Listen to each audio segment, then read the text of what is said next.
Ho ho!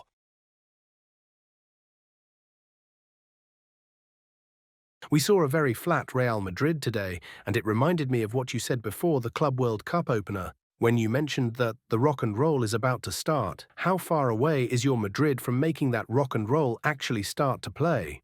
We were ready for a demanding game. This year and in previous years, it has always been difficult here.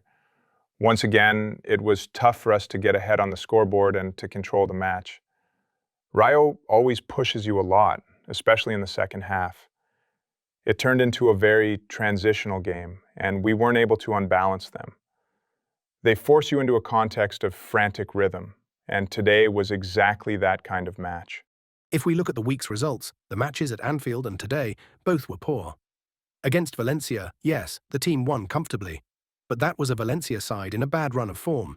The Clásico, for example, wasn't just a win, but also a big emotional high considering what had happened last season against Barca. Do you think all that might have confused the team a bit? You spoke earlier in the week about emotional peaks and possible dips afterward. Me? No, you're mistaken. I was asked about that, but I never said anything like that. Maybe after an emotional high, a small drop could follow. Do you think that's what's happening now? No. Today's game came after the one at Anfield, which is already behind us. Today we wanted to put in a good performance, and as always here at Vallecas, it's never easy to take the game where you want it to go. In the second half, anything could have happened. A few chances too, but no, I don't put it down to emotional ups and downs. We try to be very stable in preparation, in mentality, because we know that LaLiga is about taking it one game at a time. Today, we simply couldn't win.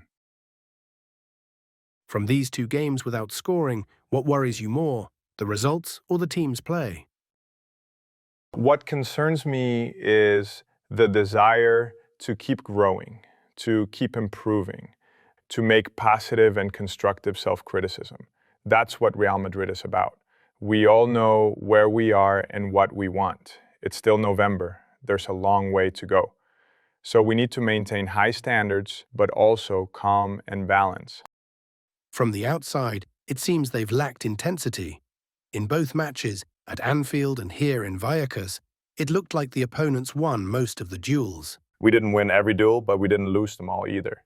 It was a very competitive match against a Rayo side that thrives on transitions. I think our defense handled those transitions quite well in the second half. The pity is that in our attacking phases, we couldn't create the imbalance we needed. But defensively, the backline, Alvaro, Mili who came in, Raul too, and Fede, they all held up well, with Eduardo's help too. So no, I don't think it was a lack of intensity. I saw you in the second half asking your front three to drop back and help defend. Was that something specific to this match, perhaps due to fatigue? Well, in the second half, the game became a bit chaotic. As I said before, there were a lot of transitions, both from Rayo and from us. We lacked the ability to create a few more chances going forward, and yes, it was a very uncontrolled second half overall. You've spoken about the demands at Madrid, which aren't 100%, but 200%. You also mentioned the need for calm. That's difficult, right? To stay calm after two not-so-positive results. Are you worried that during this international break, people might start talking about a crisis? We know exactly where we are.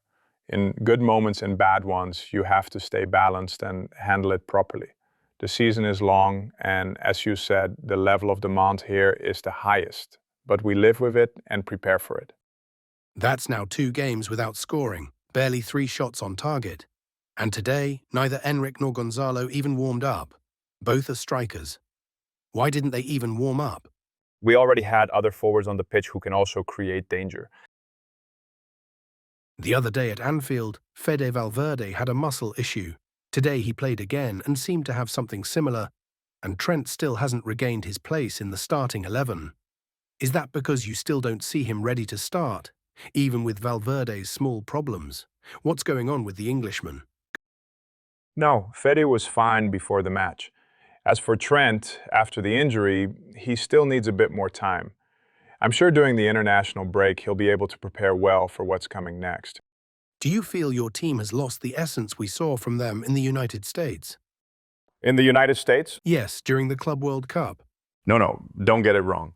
Our season started in August with the full squad we have now, since the first LaLiga match against Osasuna. That's where our focus is, and that's the group of players we're working with. The United States and the Club World Cup were before all of this.